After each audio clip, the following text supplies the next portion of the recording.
everyone. In today's video, I'm going to be showing you my natural nail Valentine's look for this year. And if you wanted to do something a little bit crazier, yesterday's video was a 4D opening card. So today's is going to be a super detailed painted version of little cupids in kind of like a Michelangelo style, very like Roman Victorian styling, super just like detailed and cool looking, not necessarily classic Valentine's Day. There's no pink, there's no red, there's no hearts. But there is a little bit of a rhinestone crystal edge on two of the nails if you want to add in some sparkle element to it. I didn't want to do something overly Valentine's Day. I feel like that's been overdone. I do have some past Valentine's Day designs that are like that as besides yesterday's, so if you want something more along those lines, I can direct you to the description box below where they will all be listed for links if you want to. Otherwise, I hope you love this design and I will see you guys next time. Bye! So we are going to begin with a coat of a light blue gel polish. After that's been cured, go ahead and take a little bit of gray towards the cuticle area and then more of that light blue, and then blend those two together so that you have a gray at the cuticle and that blue at the tip.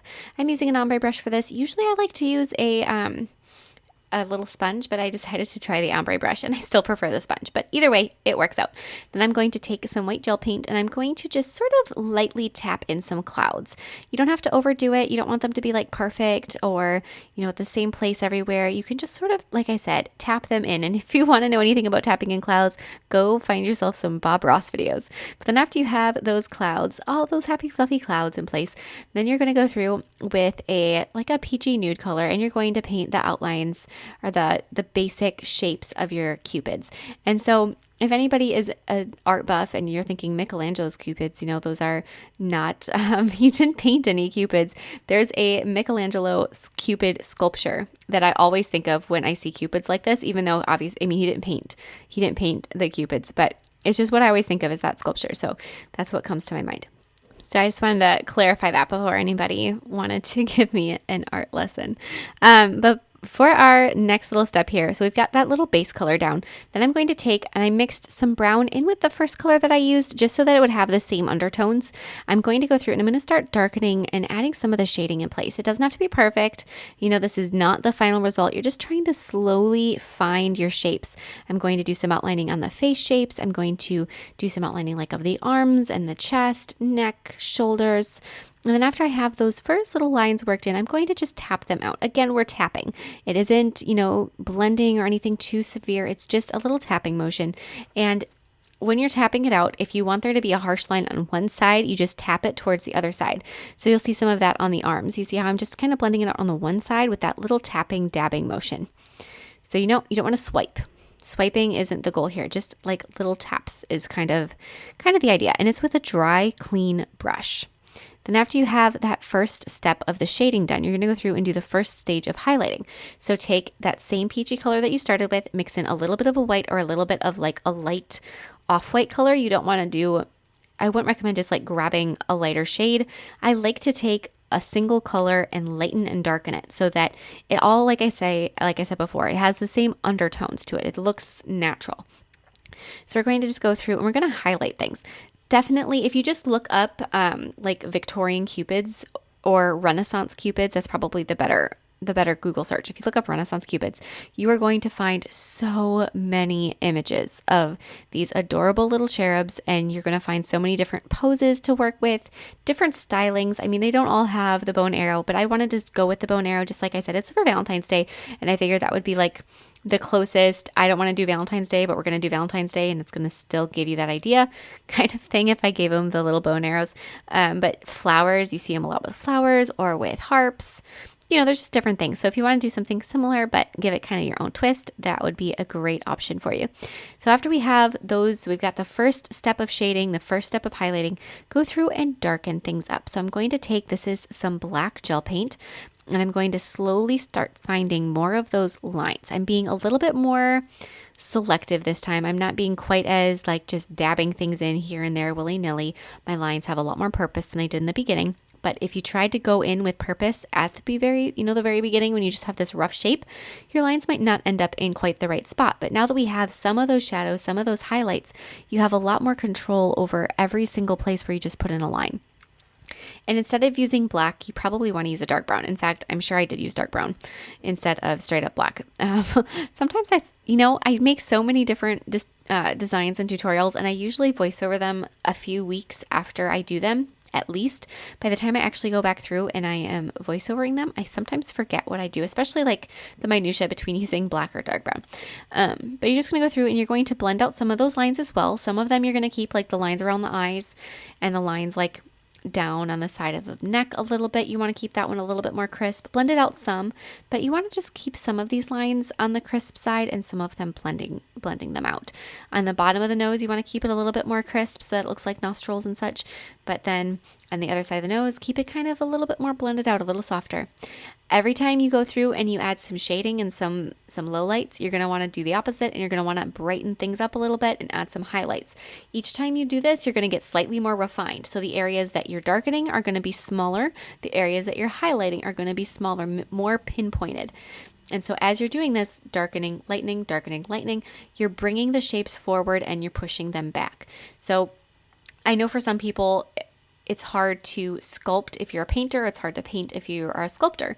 And for me, when I'm painting, I think like a sculptor.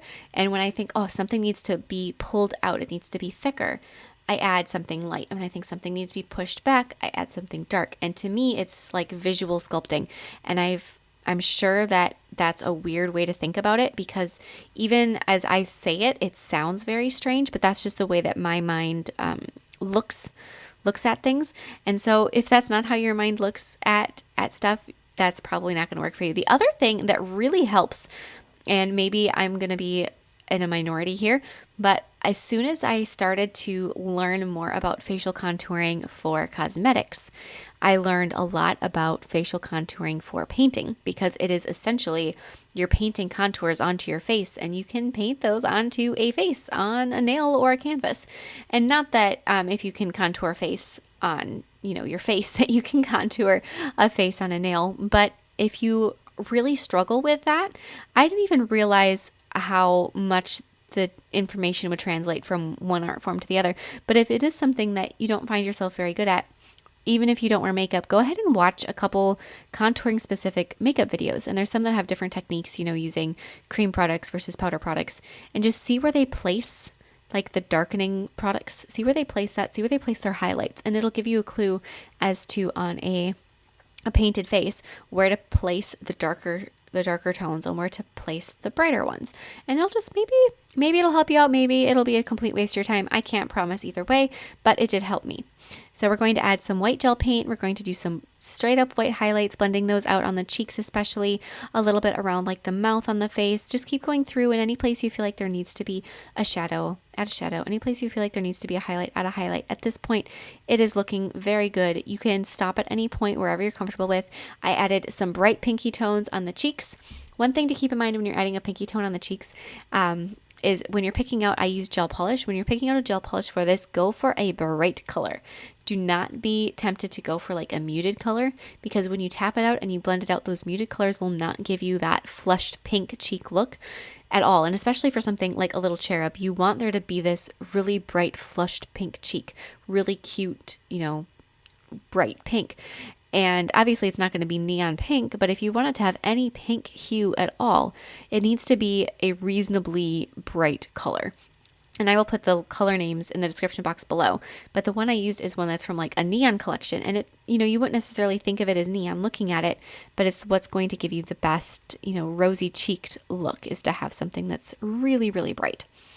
We're going to add a little bit of detailing to the hand. I was kind of trying to decide if I wanted to do the hand before or after I did the bow, and I decided to do it beforehand, but I left it alone for a while trying to decide. I'm going to add a little bit more details to those eyes. Don't worry about doing things like eyelashes. Keep that pretty simple. Add a little bit of color on the lips, a little bit more of a pink highlight on the lips. Keep them fairly dark and almost shaded in. And then with sort of a golden orange tone brown, I'm going to be adding in the hair. And I did everything else and leaving that hair for the end. And when I'm doing the hair, obviously, like with anything else, there are different color choices that you could go with. This is just one that when I was doing my research, I came across a lot. Is this not really redhead, but close to redhead type of a color, a really like a brighter brown tone. And I thought it would contrast really well against the blue-gray background. So that's where my color choice came in. And as far as that, making a conscious color choice as far as something like what hair color you should paint, the clue is you want to go, if you're looking at a color wheel, you want to pick something towards the opposite side. So I know that my background is going to be this blue-gray combination. So the blue is the color that is the most interesting. There's really nothing that's the opposite of gray. So we're going to look at blue and you're going to go, okay, what's the opposite color? The opposite color of blue is orange. So when you're picking out your hair color, if that's something that's even a remote possibility, go with orange. Don't go with, say, just a plain brown, because the blue isn't going to make that color pop quite as much. And even if your brown that you go with, if you do want it to be brown, isn't something that you would immediately think orange of, don't pick one that's purple toned, because every brown has a color that it leans towards. Pick one that is more orange tone. And I know that that's quite a bit of color theory just thrown in at you. And if you are somebody that's really interested in color theory and you haven't heard much about it, I do have a live class that is color theory. It's all about color theory. And it is one that I highly recommend. It's one that I think is one of the most straightforward live classes.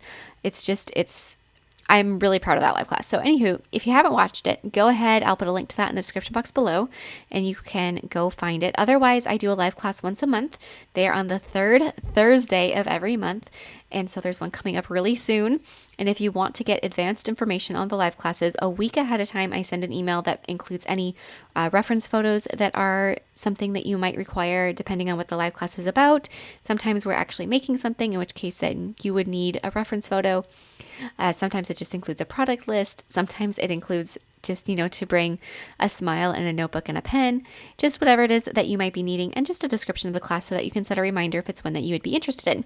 And if you want to get added to that email list, you can send an email to, it's hotpinkzebrapolish@hotmail.com, but I will write that in the description box below too. So if that is something that you aren't part of yet and would like to be, go ahead and send me that email so that you don't miss them. Otherwise, for our next little cupids, I'm going to be painting smaller versions of them. Same exact process as the first one, but because it's a miniature size, some of those really specific fine little shading details aren't quite as possible just because of the space that we are allowed. So it's a little bit quicker to paint these smaller ones, but it's also possibly more difficult depending on where your skill set lies. And the reason I say that is because the tiniest little mark can make or break a design when you're painting it this teeny tiny, depending on the circumstance. You can make one little dark line and it can be the best line of the whole entire piece, or you can make one line and it'll make the whole face look lopsided. It is so fragile, but as long as your lines are looking good and you keep watching what you're doing, usually you can catch those little mishaps early. And if you're using gel products like I am, gel paint, gel polish, if you really watch what you're doing and you really evaluate before you flash cure each time, and you can erase something just by grabbing a clean brush or a clean Q-tip. Probably don't use a Q-tip depending on how sticky your inhibition layers are, because it can leave fuzz. But Madam Glam, which is the product lines I'm using, don't leave much of an inhibition layer, so a Q-tip is okay, but just you can erase it. You can just wipe it off and start over. For the wings throughout the whole thing, I'm going to be sticking with those kind of orange tones. It's the same thing. There are so many different wing color combinations that you can kind of make a conscious choice as to what you want to do. So I'm going with more like that orangey reddish tone. Again, it'll just look really nice against that blue background. So as you're doing all of these details, keep adding the color. I'm going to be doing the same hair color as I did for my other Cupid. If you wanted to switch it up and give them, different hair colors, different complexions, whatever you want to do, go for it. I wanted to keep kind of like that classical, Renaissance Cupid styling. So I kept them all very fair-skinned, but again, switch it up, have fun with it, break boundaries if that's what you would like to do. There's no right and wrong here. It's art. Have fun. So we're going to be doing just like the first basic. This Cupid is going to be facing forward, belly front. I also made the selective choice to position my Cupid so that there was no genitalia showing. Obviously, if, that's not the case with the Renaissance Cupids, they're, full Monty, but just for my particular preferences, I decided not to do that. I do try to keep my videos as family friendly as possible. And even though it is classic art, That was just my particular choice. Plus, there's plenty of room to have it look comfortably, not awkward, positioning it the way that I did. So we're going to do our little arrow there, and this time we can actually put in the arrow for the first heart, or not harp, for the first bow on the other nail on the thumb. I didn't have room to add any arrow, but for this one we can actually put in the arrow. I painted one more cupid, same process as the others, so I didn't include it in the tutorial. But then once they're all done, on the two nails that I did not add a cupid to, I'm going to do a little corner row of crystals. So I'm going to place down some jewelry gel along those edges, and then I'm going to apply a layer of matte top coat over each nail, including over the top of that wet jewelry gel. I highly recommend anytime you have something that's a fine painting style like this with shading and highlighting that you use matte top coat. It's going to bring everything to life. It's going to smooth out the little brush strokes. It's going to make it so that there isn't a shine line, that glossy, white streak reflection line interfering with your beautiful hard work. So if you're going back and forth between glossy and matte, and sometimes I do still go glossy with something that is as detailed as this, just because every once in a while it requires it. But if you're just going back and forth between the two, I would really steer you towards matte top coat because it's going to make your design that much more visible. In those places I have the jewelry gel, I'm going to do a little bit of a crystal line. These are sort of an opalescent crystal. They aren't super silvery or like an AB crystal. They're just a little bit more white toned, which I thought was perfect to go up in the clouds. And then I'm going to take some silver caviar beads and I'm going to just sort of line around them with the silver caviar beads. So in between each of those crystals, place a little silver bead down and then one bead on the very ends. Once you have all of those in place, you can fix them around a few times. Then you can cure that. And then over the top of just the black bows, we're going to be lining them with some foil gel. This is the Madame Glam foil gel. I'm kind of giving it a test run. And then over the top of the arrow, not the whole, like the stick part of the arrow, but the very tip of the arrow. And then same thing on this nail. And then after you have that cured, we're going to just press a copper toned foil. So it could be like a gold foil. I just decided to go with something a little bit more coppery. Again, those orange tones are going to look really nice against the blue of the background. And then apply some gel sealer or gel top coat that is glossy over the foil. And that is it. I am so proud of this design, you guys. I absolutely love it. It is a style that I really love. I just, it's classical. It's one of those things that just kind of gives you a thought or a memory of something. And if you've ever been to a fine art museum, depending on the styling of the museum, I went to a Western art museum that definitely did not have any Renaissance cupids in it.